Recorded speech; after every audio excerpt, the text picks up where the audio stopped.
Hello, I would like to introduce you to my case study which I've presented in this ebook, which explores one way of using mobile devices to support collaborative creation in the classroom.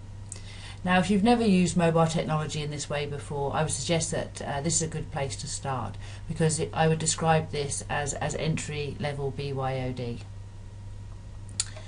My name's Kay Hack, and I'm a lecturer in bioethics at Ulster University. And I was tasked with introducing a large cohort of first-year undergraduates to bioethics. This was a 90-minute sort of one-off class in which I was aiming to get across the idea of why they needed to understand bioethics and some of the sort of underlying principles of how you consider the key ethical issues. Now I considered this was going to be quite a challenge, so I decided to turn that around and set the students a challenge.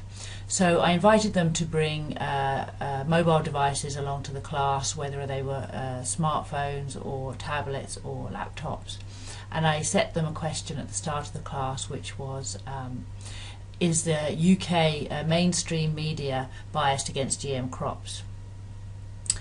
Prior to the class, I had set up a couple of spreadsheets in Google Docs, one which supported GM crops, and another similar one which was to collate the information that was anti-GM crops.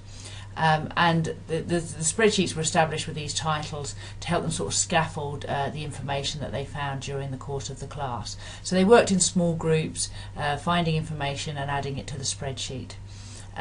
We ended up having quite a competitive class, with the sort of half the class trying to find pro articles and the other half trying to find the anti articles.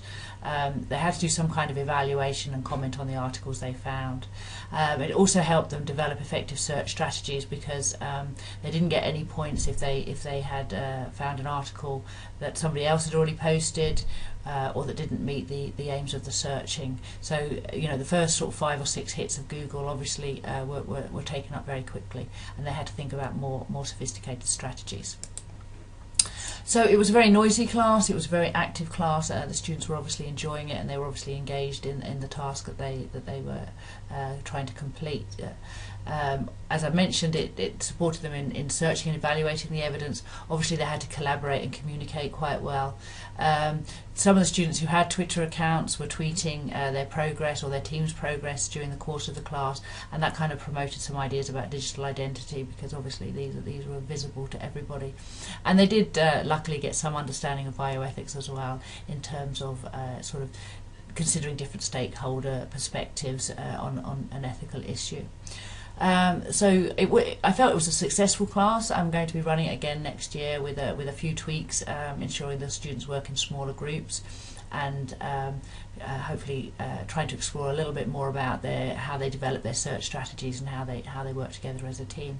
So if you're interested in any of this work, or collaborating, or trying to do something similar in your own with your own classes, then please get in touch. Thank you for listening.